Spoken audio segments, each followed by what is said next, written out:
করলেন না। আমি ইসলামে খাবারগুলো কোথা থেকে এনেছি? এইবার আবু বকর ডাক দিয়ে বলে, আসলাম রে, আমার পেটের মাঝে এতই ক্ষুধা ছিল যে আজকে জিজ্ঞাসা করার সময়টুকু পাই নাই রে আসলাম। ও আসলাম, বলো বলো খাবারগুলো কোথা থেকে এনেছো, একটা বারের জন্য বলো। এইবার আবু বকরকে আসলাম ডেকে বলে, ও আবু বকর শোনেন, আমার মনিব, আমি যখন আপনার এখান থেকে যখন চলে গেলাম, চলে যাবার পরে ওই তো দেখা যায় কিছু সংখ্যক মানুষের হাতগুলো গণনা করলাম। হাত গণনা করে করে বললাম ভালো রিয়ালিটি কথাগুলো, সত্য কথাগুলো না বলে ভুলভাল তাদেরকে কথাগুলো বললাম। তাদের হাতগুলো আমি দেখলাম, তাদের হাতগুলো দেখে দেখে বললাম, শোনো, তুমি আগামী দিনে এই পাবা সেই পাবা, এত টাকা তুমি লাভজনক করতে পারবা ব্যবসার ভিতরে। এইবার যখন 3 দিন পর যখন একই রাস্তায় যখন আমি আসলাম, আসার পরে এইবার আমাকে ওই লোকটা ডাক দিয়ে বলতেছে, আসলাম রে শোনো, তুমি যে 3 দিন পূর্বে যে আমার হাতটা দেখে গণনাটা করেছিল, আজকে সেটা সত্য হয়ে গিয়েছে। এই যে তোমার জন্য খাবার এনেছি, খাবার গুণা নাও, এই খাবার গুণা খেয়ে নাও। আবু বকর ডাক দিয়ে বলতেছে, ওরে আসলাম, এটা তো মিথ্যা কথা বলেছ, কারণ মানুষের ভাগ্যে ভালো মন্দ যা কিছু হয় আল্লাহ তাআলার পক্ষ থেকে এটা কোনো মানুষ গণনা করতে পারে না। ও আসলাম, সেই গণনা কি তো খাবার কি তুমি আমার খেয়েছ? আসলাম ডাক দিয়ে বলতেছ, মনিব, এই খাবারটা তো আমি আপনাকে খেয়েছি মনিব গো, খাবারটা তো আমি আপনাকে খেয়েছি। শোনেন, আবু বকর সাথে সাথে গলার ভিতরে 2টা আঙ্গুল দিয়ে দিলেন। 2টা আঙ্গুল দেওয়ার পরে আবু বকর এমন ভাবে যখন বমি করতে শুরু করে দিলেন, ও মুসলমান,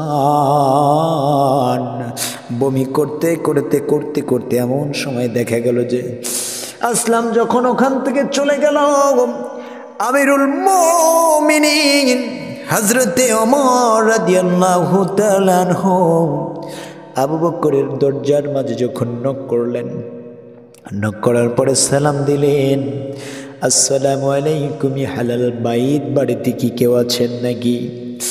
আবু বকর ভিতর থেকে জবাব দিলেন।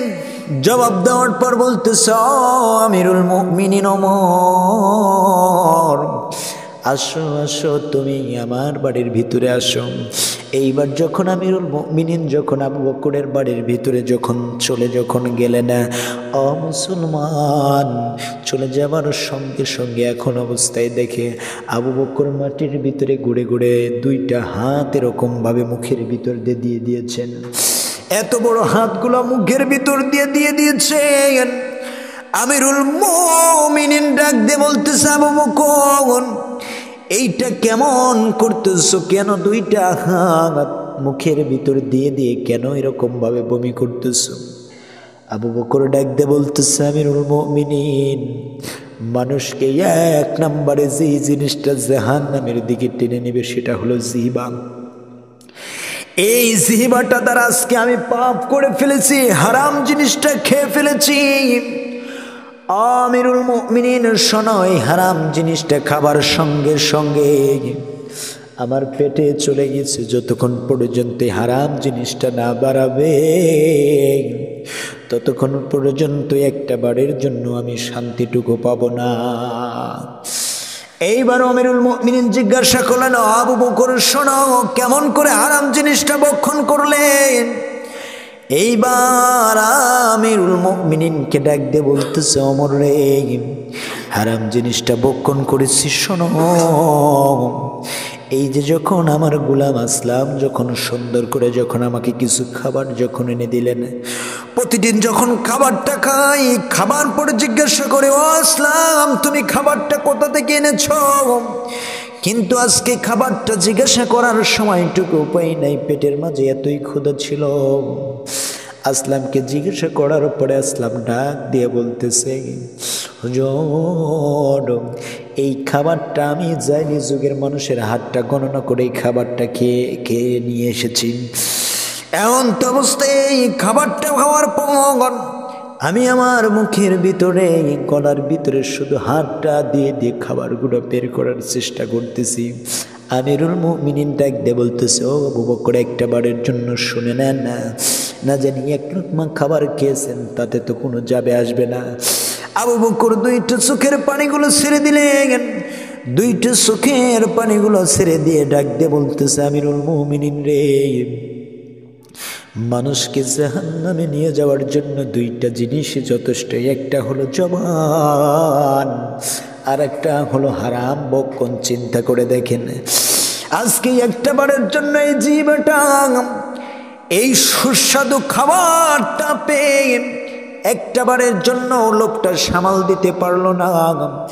জিবাটাকে টেনে টেনে আবু বকর বাইর করতেছেন। একটা বারের জন্য জিবা থেকে দ্বিধাবোধ করেন নাই, কারণ আমিরুল মুমিনিনকে ডাক দিয়ে বলতেছো, আমার শোনো, কাল কিয়ামতের ময়দানটা যখন চলে আসবে, চলে আসার পরে আল্লাহ যদি একটা বারের জন্য জিজ্ঞাসা করে, ও আবু বকর শোনো,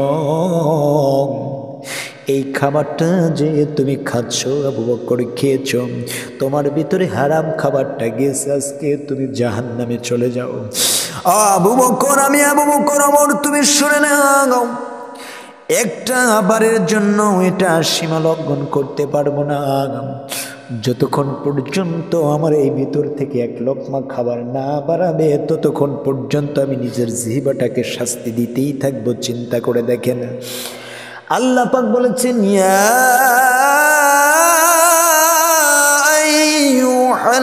আইয়ুহাল্লাযীনা আমানুত্তাকুল্লাহ, আল্লাহ